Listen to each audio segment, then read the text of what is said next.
Now, I think if you can tell each other the truth, that would be the best thing, okay? Now, when you get money, there's some of the things that you need to change about yourself. Some of the things will change by default, but some of the things you need to readjust yourself so that at least you can fit the status that you have.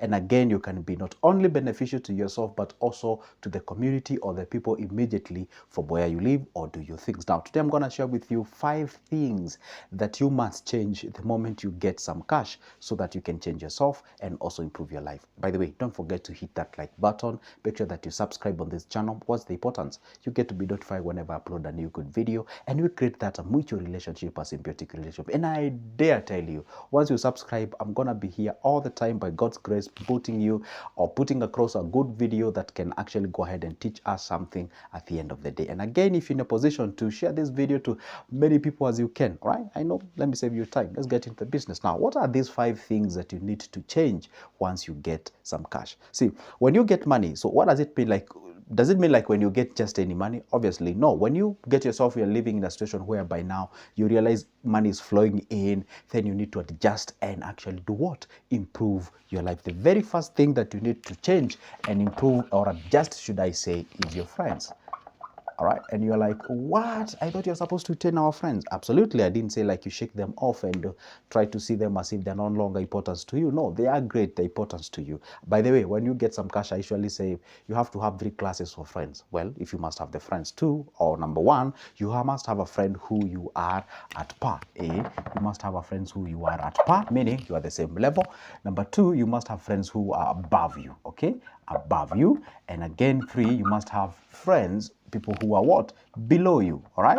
You know why? Because these 3 classes of people achieve different mission. So these people who are at par, these are the people who you can communicate and say, hey, guess what exactly can we do from where we are? How do we propel ourselves from where we are? And again, obviously you need to have your peers, people who are above you, people to motivate you, to take you to the next level, to actually learn from them and all those kind of things. Okay. So the first class of people is people who you can actually negotiate and talk about things, and you can make some deals and what have you. People who are below you is to appreciate where you are. See, if you live in a life whereby you do not have the gratitude, you may not see even the beauty of what you have. You always have you ever seen somebody who is actually, buried or mesmerized or maybe carried by where they want to be? They even forget where they are right now. And the moment you become that kind of an individual, you actually do not have what we call the gratitude. And when you do not have the gratitude, that is the genesis of your downfall. You may have billions and billions of money, but you don't even have peace or something of sort. And that's why you find some of the people who have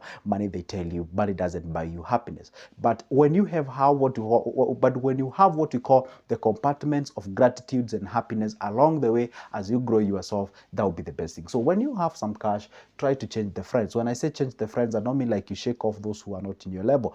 I mean just retain them, but no, different friends achieve different targets or different strategies or everything as far as your life is concerned.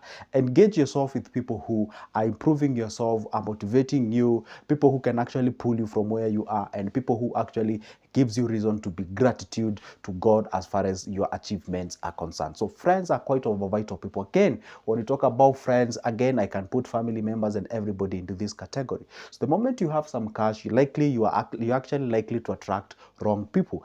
And you might actually have some people who sort of quote unquote worship you. They're always with you. In Kenya, they call you big names.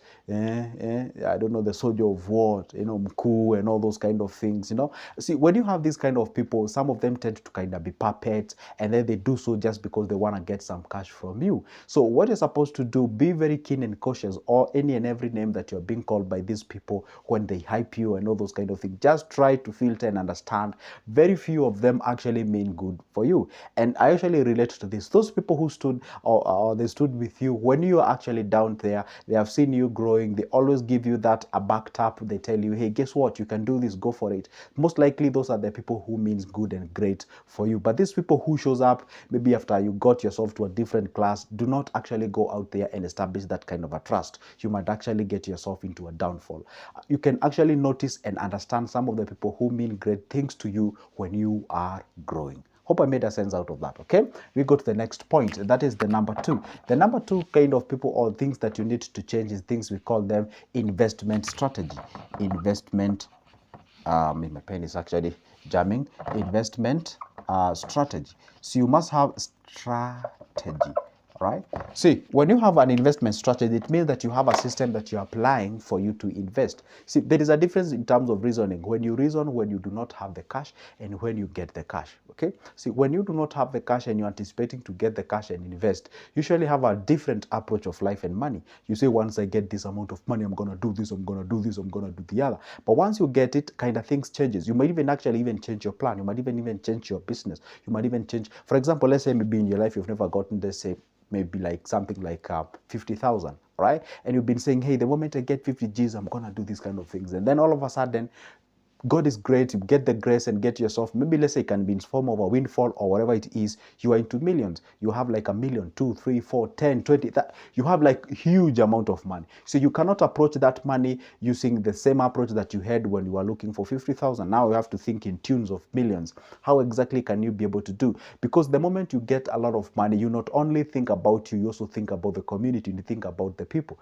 For example, I'm going to pick an example of an individual who operates a single business, meaning a business that the guy employs himself or herself only, and an individual who has something like Amazon, where you have employed hundreds of thousands of people.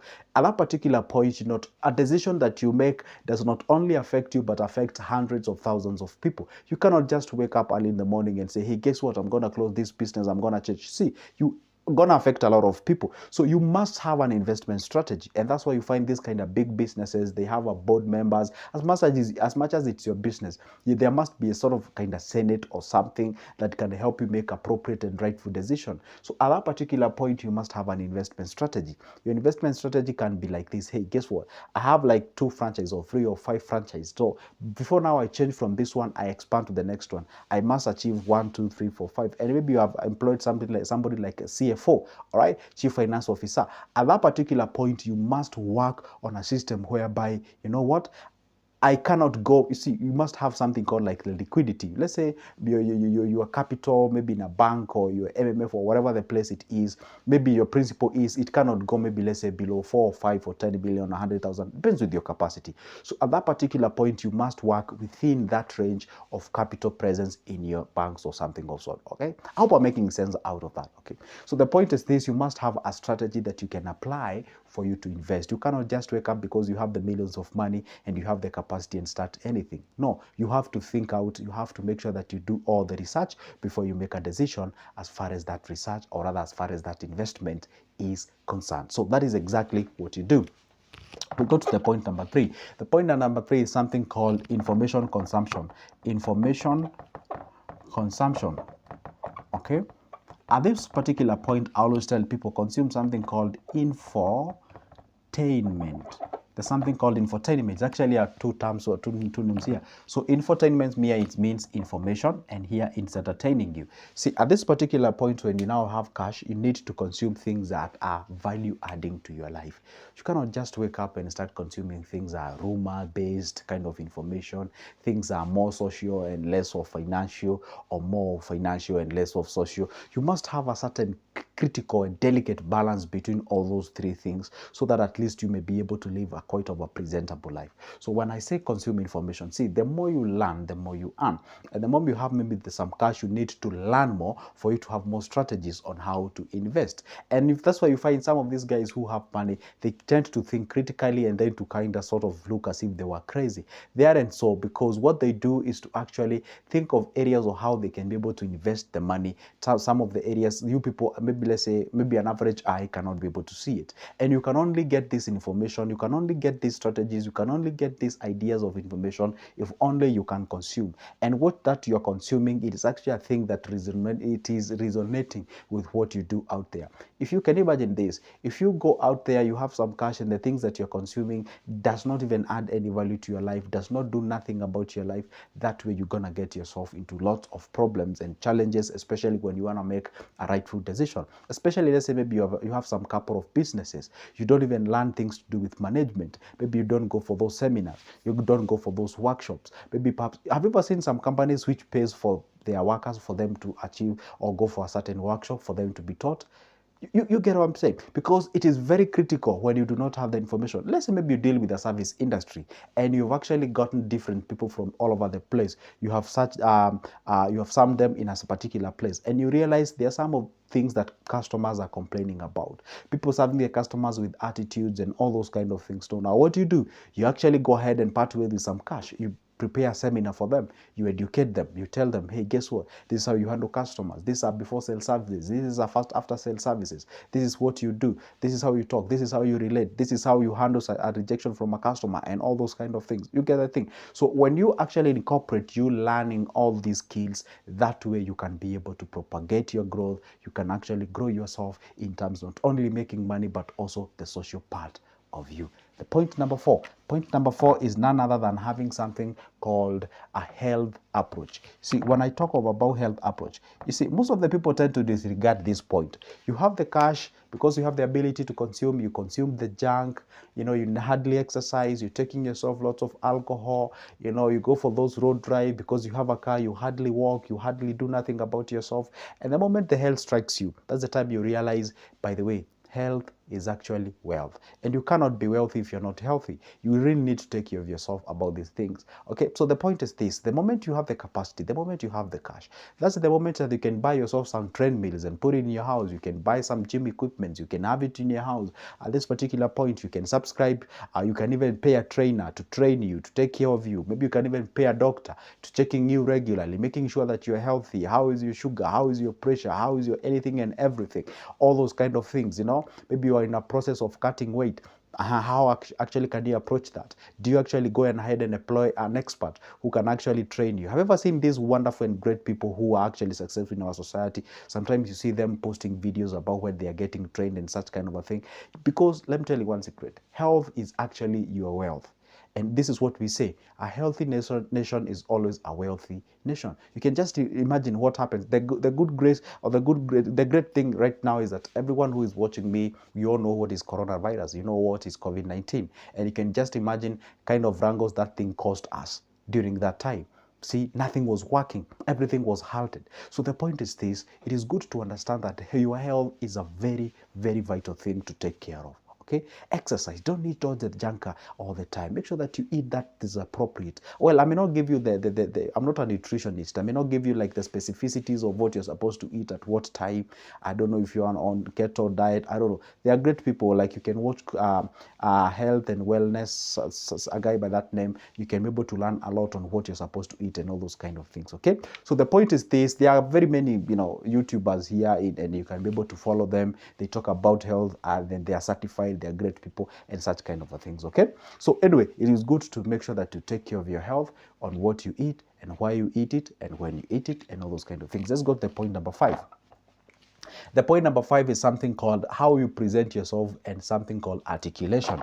Presentation, and what we call articulation. How do you articulate some issue?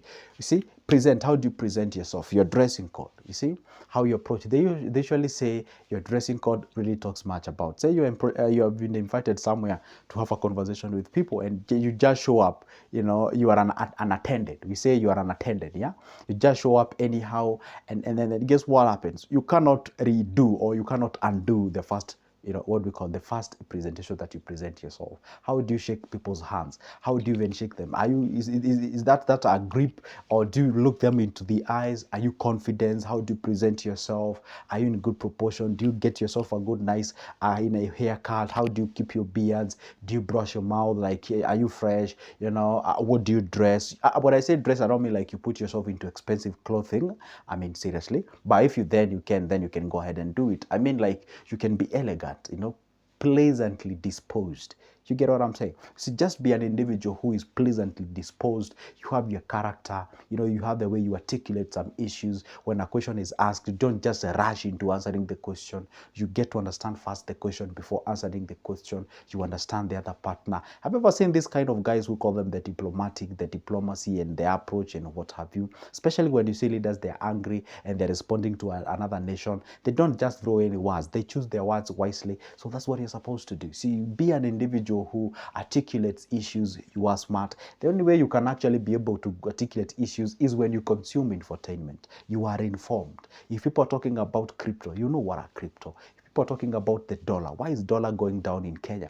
You have the information. If you're talking about investments, why should people invest in stocks right now? You can give them reasons. You know, there is this happening. You know, we are on bull market, we are on a bear market, we are on this. You're articulating issues. People can see the confidence, emanating from deep inside of you. And that way they can actually go ahead and follow you. Because I always tell people, if you can't sell, you can't make money. And if you're not confident, you cannot sell anything. And people love the charisma, the presentability, the confidence, and all those kind of things. And if you realize you have a problem with that, maybe you have a problem with the accent, your what do you call it? The vernacular language is affecting you all over the place. That's why now you employ people who can actually fill that gap, and you can be able to progress to the next level. I hope I'm making sense on this, guys, okay? So anyway, guys, guess what? That marks the end of this specific video.